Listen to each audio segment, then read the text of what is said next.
color-coded town. They had one rule, no grays allowed. It was a great offense. It brought no compliments. A stranger to the town, he came and met a girl that very few would say is worth thinking of. Still he fell in love, and he brought her flowers every day. And she loved them, she loved him, she never felt that way. But they said, hey, those flowers, they are gray. They can't stay, no, well, we'll let it slide. But read our signs, we don't like gray. Hello and welcome to the Goldberry Artisans podcast. This is a podcast all about knitting and every once in a while other crafts that I dive into, and about learning as you go and being okay with making mistakes. My name is Emily and I'm coming to you from the beautiful state of Maine. You can find show notes for everything that I talk about in this episode at goldberryartisans.com, and I'm on Instagram as Goldberry Artisans, and I'm on Ravelry as Emily Ruth B. Thank you so much for everyone who's watching, whether you're a new viewer or a returning viewer. Just thank you so much. I love connecting with my fellow knitters and crafters, so it's always fun to hear from everyone who watches the podcast, so thank you. So, yeah. Today, I'll start out with what I'm wearing.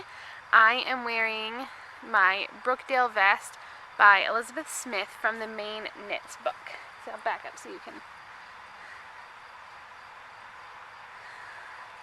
This is the first day I've actually really worn it. It was a finished object in my last episode. But I like the length. It's nice, it goes down past my hips. I do wish this armhole gap wasn't quite so big. That's totally my fault, nothing about the pattern. My row gauge was super off, so I kind of made adjustments as I went along, and I think I just knit this part a bit too long. But oh well, it's under my arms. Nobody can really see. Yeah, it's super comfy, a nice way to add a little bit of warmth without a full sweater. I mean, it is June, but it also is Maine. So like earlier this week, it felt like 99 degrees one day, and now it's like in the 60s and 70s, so gotta love Maine.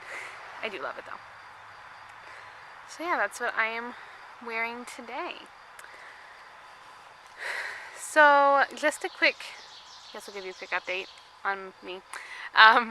Last weekend I traveled down to Connecticut for a wedding. I was initially invited as a guest, but then the girl who was doing the pictures, she had another girl who was going to be helping her with the second girl was going to do makeup and help her take pictures, but the second girl ended up not being able to make it, so she asked me to help her take pictures.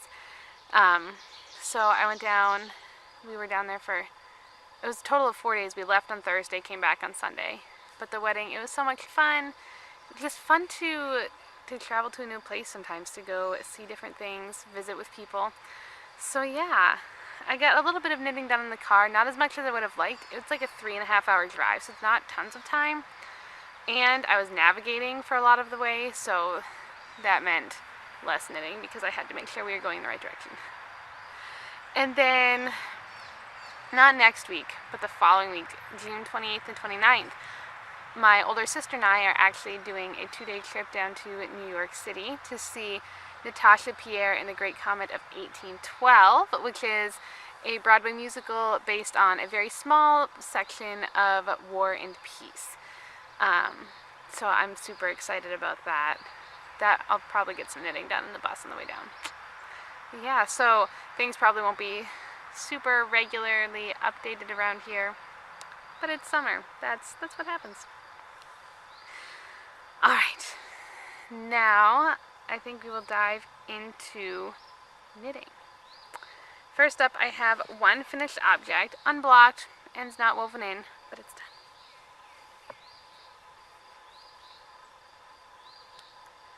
This is my Tiger Lily shawl. The pattern is the Quarry Shawl by Bristol Ivy from the book Maine Knits. And I knit this using sock yarn from On the Round, her signature sock yarn. So I called this my tiger lily shawl because initially when I purchased the yarn I was thinking I'd use it for an autumn project, but I really wanted to use it, and one of the few flowers we've had success growing in our yard, well, we as in my mom, is tiger lilies. So yeah, just a nice springy shawl. It's nice and small. I often wear shawls just like this. There we go. It's a nice shawl because it'll be nice and warm come winter time, not too bulky, and you can still see the nice stitch pattern and the really cool center panel, which is one of my favorite things about this pattern. Because sometimes when scarves or shawls get all bunched up, I would have felt bad if I had spent tons of time on like a really pretty lace design or something and just folded it up. But in this case, I think you can still see the cool stitch pattern. And speaking of the stitch pattern, I did mess up like how many rows of this stitch pattern, like of stockinette or this slip stitch pattern that I was supposed to do around here, but you really can't tell. I ended up with the correct number of stitches. So this was a new to me technique. At the top of the shawl, instead of binding off all the way across, you cast on a few stitches, and then slowly you're knitting and purling back and forth, and on every knit row you are decreasing one of the stitches you cast on with one of the stitches along the top, if that makes sense. So then in that way you go across and you gradually work in all of the stitches, and then in this section there were increases and decreases because this center panel, because of the way it's constructed, it goes lower. So like here's the sides of the shawl and then it dips down right there. But Bristol had increases and decreases so that when this is blocked it will just be straight across the top edge rather than dipping down into it, which I think is a really good attention to detail. And if you make this, it says like to do the sets of 2 rows or whatever it is, like 87 times, I have no idea, I don't remember, like a certain number of times, and then start the increases and decreases. But you really, if you just leave your stitch markers on the needles from the center panel, it was just working all the way to those stitch markers and then starting the increases and decreases. So yeah, I'm super happy with this. I love the yarn. I like how the hand-dyed yarn plays in this shawl, and it's a superwash yarn. I know I talked about this last time too. It's a superwash yarn, but it's not a slick, slippery superwash. It's still definitely soft, but it still feels like wool. Like when I squish it, when I hold it, it still feels like wool. Because the more that I've worked with non-superwash wools, the less I want to work with superwash. I love working with just regular, like just wool that hasn't been treated or anything. But this definitely, it still feels woolly, if that makes any sense at all. So that is my only finished object. I have 2 half-finished objects, which, you know, I have 2 pairs of socks that I have one done. Could have a whole pair done if I had focused, but no. The first one, so I'm calling these my White Splendor of Moonshine socks. That comes from a quote. Now I have to find it. Didn't write down the chapter in the page. Let's see. Alright, I recently reread The Blue Castle by Lucy Maud Montgomery, which is one of my all-time favorite Montgomery novels.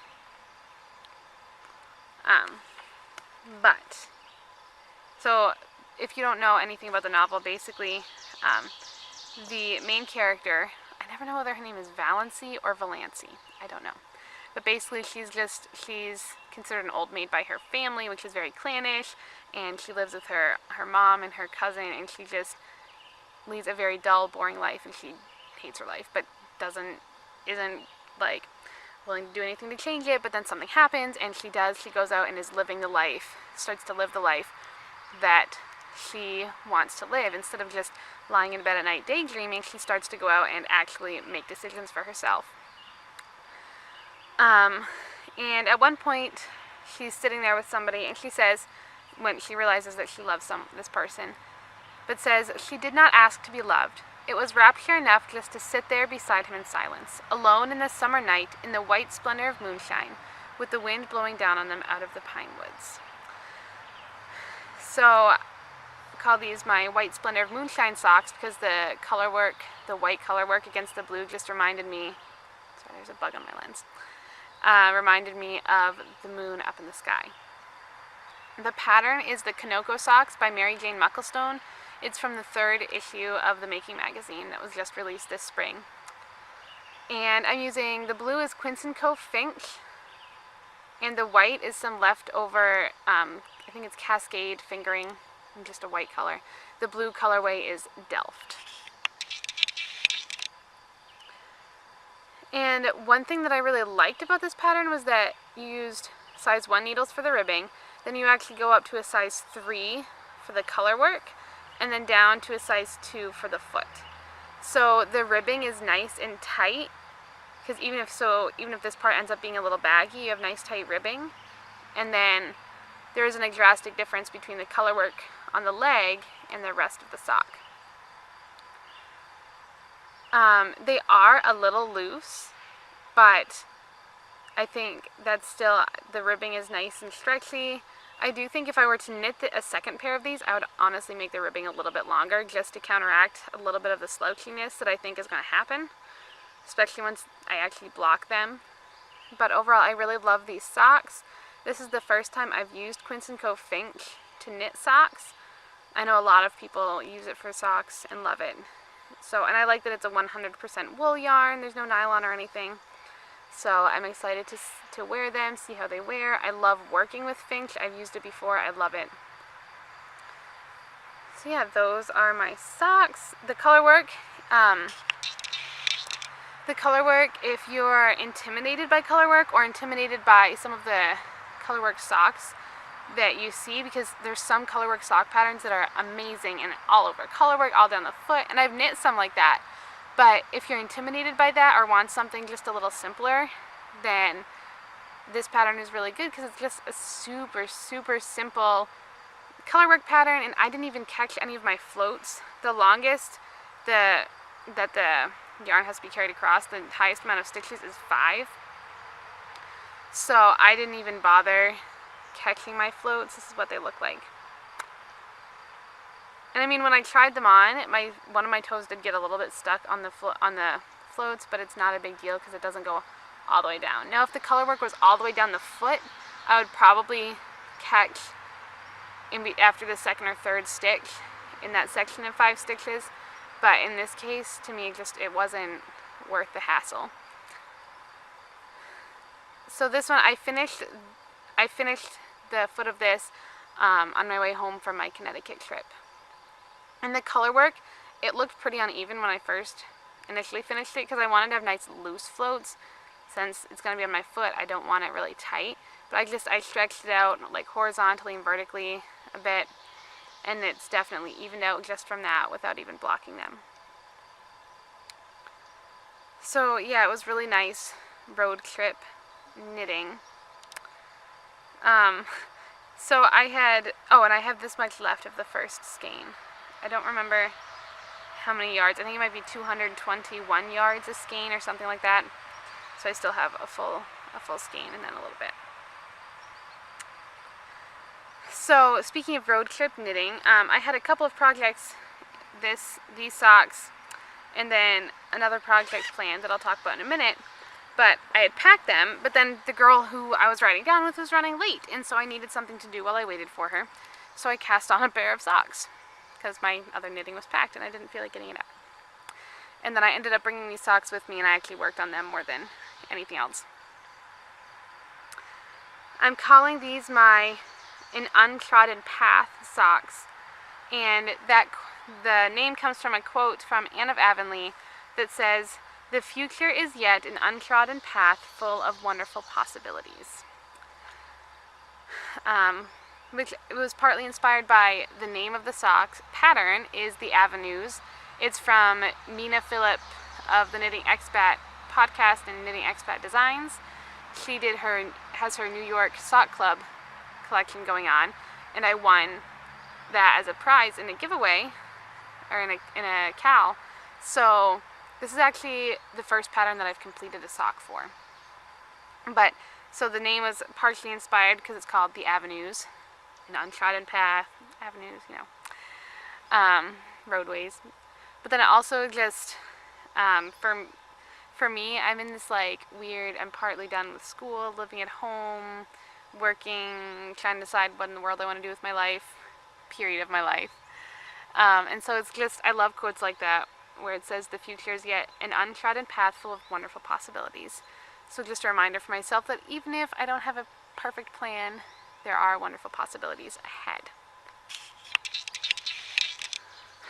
So this is a slip stitch pattern, and Mina includes several different variations of the slip stitch. Do you want it staggered? Do you want it stacked?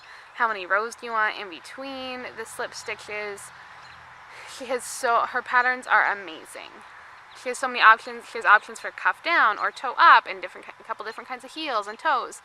So for this I did toe up with her rounded toe, and then I did a German short row heel. This is the first time I've ever used German short rows, and when they say pull the yarn tight when you're wrapping over the needle, they're not kidding, because I ended up with it's a little bit holy around the heel because I wasn't pulling my wraps tightly enough when I was making them. But it's not a big deal. It's not any big gapping holes, or big gaping holes. I'll just try to pull them a little tighter on the next sock, and then I'll see how this heel fits, see how I like it. I definitely do not have a sock recipe that I always do. So whenever I encounter patterns, especially like this one where it's so well written, and I know this is someone who has made a lot of socks and has designed a lot of sock patterns, I like to try out the techniques that they suggest just to figure out what I like. So if you can kind of see, the slip stitch pattern pulls in a lot more than regular stockinette, but when you actually put them on, that's not even noticeable at all. And this yarn is an unlabeled skein that I had in my stash that I was given by someone. I have no idea what it is. I think it's a Barocco socks or something by Barocco, because this person also gave me several skeins of Barocco yarns, but I have no idea what it is. But yes, it fits. I did the smallest size. It's a bit snug, but it's like a nice, it's a good snug. It's not like suffocating my feet. It's just a nice snug sock. So yeah, that was the other project that I actually worked on my recent road trip. I have another project that I had planned for and cast on and worked a couple of inches of, like to work on in the car, but then I didn't end up pulling it out at all.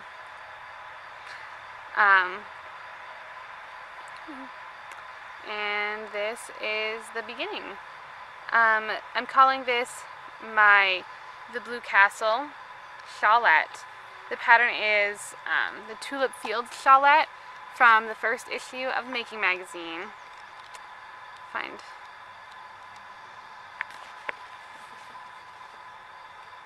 So I think this will be, it's knit with lace weight yarn, so a nice light scarf for summer, so you can dress up, still wear some hand knits, but not be dying because of heat. But yeah, it's my Blue Castle shawlette because, again, recently rereading the Blue Castle, and the color, like, it matches the cover of the book. Perfect. I love it. So this is, I've never knit a shawl or a scarf like this, where you knit the edging and then go along and pick up stitches and then knit the rest of it. And I think this is probably a good project to do this for the first time on, since it is a shawl, or it's a shawlette, which to me it looks like a scarf. It's not like a full gigantic shawl. So I'm enjoying it. I'm using Menos del Uruguay yarns. They're lace yarn, which is 70% alpaca, 25% silk, and 5% cashmere. So it's a nice, light, airy yarn. I mean, it's lace weight, so it'd be airy no matter what. But it's very soft, but it's not really, like, it doesn't get sticky in my hands when it's hot out. which has been nice since the weather has definitely been warm the past couple weeks. A nice project to pull out and work on. And I had this yarn in my stash, and it's a little bit, the yardage is a little bit less, like maybe 30 or 40 yards less than what's called for in the pattern, but I think I'll just knit less of the garter stitch main body of the shawl. And hopefully that will take care of any yardage problems. So yeah, it's not an issue with the pattern, it's just the reason I didn't really work on this is that when I did pull it out to work on it, I realized that the lace pattern was not super intuitive. Like, I definitely had to keep the pattern out and be constantly referring to it every other row, because every other row is just knit across. But for the ones where there's lace worked on it, it's kind of hard lace is hard to show while it's still being worked on. Because basically there's this pattern of there's either a knit two together or a slip slip knit and a yarn over paired to kind of make this sort of zigzagging yarn over look, and then there's increases and decreases on this side to make that scallop edge. But like I said, it was not overly intuitive. I was constantly referencing the pattern, and I still am, but my issue is that I would have to stop and count every single time how many stitches were going to be between the increase or decrease at the beginning of the row and the increase or decrease at the end of the row. So what I did, I went in and I just wrote that number of stitches that were between, that I constantly had to stop and check. I just wrote them along the side. Just making sure I'm showing the right part. I just put them along the side, so then I could just look at that. Instead of stopping to count, I could just quickly look at that and see how many stitches I needed to do. And to mark my place, I'm just using a little bit of washi tape, but what I did, I folded the edge over, so then I have like a little pull tab to quickly pull it off and on, because they're short rows, so I'm moving the tape a lot. But that just made it easier than just sticking a piece of washi tape directly on and having to peel it up. I have a nice little tab to grab onto. So I think I need a total of almost 18, like 2 rows shy of 18 scallops. And I think I've done 1, 2, 3, 4, 7, I've done 8. I just completed the 8th one this morning. So yeah, it's super fun. I love the color. I don't remember what the colorway was. The tag is lost. I'll put it, it'll be linked to my project page, and Ravelry link to the yarn that I'm using. So yeah, I would like to have this done when my sister and I go to New York to wear when we go to see the show, but that's probably not going to happen. I'll do my best, but probably not. So yeah, what I really like about this project is, like I said, a nice lightweight yarn, because I haven't really found a linen or cotton yarn that I really like. I haven't tried very hard to find one, but I love using wool, and in this case like wool and alpaca, and even in the summertime. I just tend to go for maybe more fingering and lace weight projects in the summer rather than heavier worsted weight projects. But if you have any suggestions for really good linen or cotton yarn that you like, I would be willing to try it. I've used Knit Picks Lindy Chain. I used that for a scarf that I made last year during the summer, and I do like it. I liked working with it. But like I said, I gravitate towards wool, and it's hard to just buy like linen and cotton yarns online because I have no idea what they're gonna feel like. I don't even really like cotton and linen and wool blends necessarily. It still feels cottony to me, which I don't really like. I do want to try, I think it's Kestrel is the Quince & Co. linen yarns. I would like to maybe try one of those. But anyway, we'll see. The last project is one that I feel like I've had forever because I honestly haven't really loved working on it. Nothing the fault of the yarn or the pattern, just me. This is the Time Traveler Cowl by Faith Schmidt. I know I've talked about this before. And I'm using Knit Picks Felici Worsted in the Time Traveler colorway. I love Doctor Who, and so having Time Traveler yarn. I was just super excited when they actually had some on their website. Last time I had decided that this is going to be turned into a hat. I've now gone back and decided it's going to be a cowl. My problem with it was that when I first got the pattern, the only pattern photo available was of the cowl lying flat with nothing to reference how big it was. So I was just picturing a bigger cowl. And I started working on it, and it's a lot smaller than any other cowl I've made. And so that's why I was thinking of turning it into a hat. But now I went on the other day and I saw some pictures of like a person actually wearing this cowl, and I liked how it looked. So I think I'm going to stick with making this into a cowl. Yeah, like I said, I just haven't been super excited to work on it because it goes from like 3 or 4 mindless rows, and all of a sudden I'm cabling a ton of stitches, which interrupts, like if I'm trying to read, then that interrupts my flow of reading.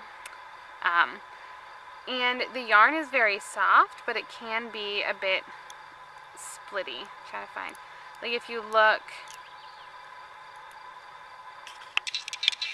you can see a few places where there's like a little loop of yarn that didn't quite get in it when I did the cable, and that's happened in a few spots. Which the look of it doesn't really bother me that much, but it's the knitting of it. Knitting cables in splitty yarns is not very fun because it's loosely spun. Like I can just twist it a very little amount and it comes completely untwisted, which helps it to be nice and light and soft and airy, but also means that it can be kind of splitty. I almost wish I had gone with a more stockinette stitch based pattern, but oh well. And the other reason I decided to go stick with a cowl, at least, right now, I don't really like super fitted hats because they have a tendency to just slide right off my head. So, and this would be a fairly fitted hat, and with a slightly ribbed texture, that was definitely going to fall off my head all the time. So, as of right now, it's going to be a cowl. Who knows? Honestly, right now, I just want to have it done. I'm not really excited about working on it. So yeah. So that is it for knitting. The other day when it was super hot out, I pulled out my embroidery. I feel like I've just had this forever. This is the Rejoice in the Lord Always pattern by Clementine Pattern Co. And I'm almost done with the grass along the bottom. It's been fun, just alternating the greens to use for that. I'm also excited to be done and move on and do some of the flowers, more decorative stitching. It's a beautiful pattern, and it's just a lot of details included to help you really be successful. So yeah, I've just pulled this out a few times when it's been quite warm out. Getting this focused on me, keeps wanting to focus on the grass in the background.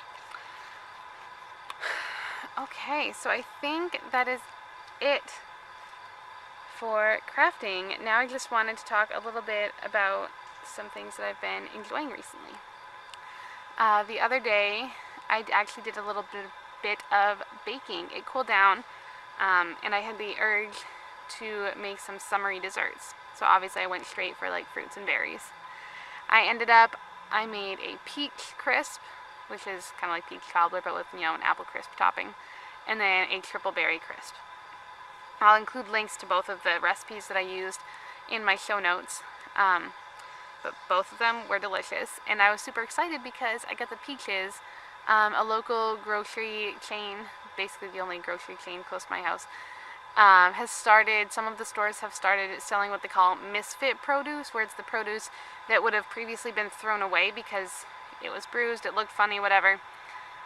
They're now selling at reduced prices. So I bought 2 pounds of peaches for like $1.50 less than it would have been if I had bought the pretty ones, and since I was just baking, it didn't matter what they looked like. They taste perfect. So I've been all about peaches lately. I love peaches. But yeah. And then my triple berry crisp ended up being a 4-berry crisp because that's, again, kind of frozen berries that the grocery store had. But those were both super, super delicious and very easy to make. I've also been playing around with Instagram stories lately. It's been fun to just kind of pop on there every once in a while and just talk about different things. And I'm thinking I may do more of that instead of having vlog episodes every other week. I just found the vlogs were taking me a long time to edit, so I may not, instead of making time to just sit down and record a full podcast, it was taking me a long time to put together all the video clips in the right order. So I will still probably do vlog episodes in the future, just maybe not as often as I was originally thinking. And so you can check out my Instagram stories. I don't do stuff on there every day, but lately I've been putting more in Instagram stories than I have actually posting on Instagram. So, because the thing about the stories is that I don't always worry about having having pretty pictures on Instagram, like nicely lit, perfect pictures on Instagram. I don't worry about that a lot. But, it's nice to have a nice looking feed, but the nice part about the stories is that you can upload things and it's going to go away. It's not going to stay right on your feed. So, yeah, and it's nice because then I can kind of, if I don't have time to podcast, then I can just upload a quick little video, because I like making videos. Just upload a quick little video and put it out there. So yeah, be sure to check that out if you are on Instagram and like Instagram stories. At first I was like, I just like to scroll through and look at pictures. Like, why does anyone like stories? And then I started watching people who uploaded to their stories regularly, and I really like it. So yeah. Something else that I have really been enjoying the past couple weeks, I listened to it once. It was an episode of the Truly Myrtle podcast, which is one of my favorite audio podcasts, by Libby of Truly Myrtle Designs. It was her episode 61, where had gotten together with Hannah of Circus Tonic and Claire Devine of Knit Share Love. And one thing that really stuck out to me from their conversation, they were talking about a brand new yarn shop that had opened in Sydney, Australia. They all visited that day. And they were just talking about how cool it was to meet up with people and have a community and have a local store. And that just really got me thinking how I would like to just connect more with knitters in real life. Because anytime I've visited like Knitwit Yarn Shop in Portland, I've done that a couple of times, or I took a class at Port Fiber in Portland, and it's just fun to connect with people, even if I never see them again, never follow up with them. It's just fun to chat with knitters, because people are very open. Like, you're looking around a yarn store and you can talk to each other because you have this common interest. And so it's just cool to meet people in real life who understand. Just understand your love for fiber and yarn and my desire to learn more about it. So this summer I want to try to visit, maybe go into Knitwit more if I want to buy yarn for a project, to actually first look at a yarn store, especially since I visited Knitwit more recently. I can remember what they have, which is helpful because now I know, okay, I already knew that they had Quince & Co. everything, but some of the other yarns that they have, I can go in and check those out, or at least see the yarn in person before making a decision about what yarn to use. And I would like to possibly go to the knit nights that they have there. I know they're super packed, but this fall I'll be taking classes in Portland, and it's like an 8-minute drive away from Knitwit, where the school is, and so I have classes on Thursday afternoons, and then they have their knit night on Thursday nights. So I think it's Thursday. So I think it'd be really cool to at least do that every once in a while. But yeah, that podcast episode just really inspired me to try to have a community in real life, and even if I don't do a lot in real life, then to be connecting more with people on the internet, with the people that I meet, and just having more conversations with people instead of just a quick like the picture as I scroll. So yeah, that just kind of has gotten me thinking this week. And the last thing that I've been enjoying is just listening to the birds. I'm not hearing you right now. It's supposed to rain today, so everything's kind of quiet around here. Yeah, I just love to lie in my bed at night and have my window open, or in the morning, and I can just hear the birds.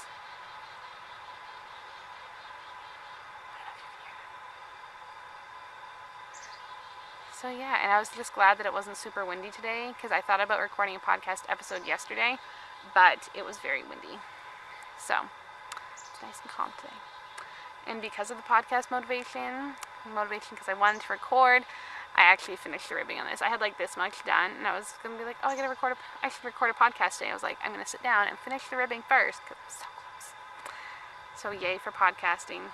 I realized podcasting kind of motivates me to kind of get things done, or even to try new things, just because it just encourages me to have more to share with you all. I have more to share if I am trying out more things and doing more stuff.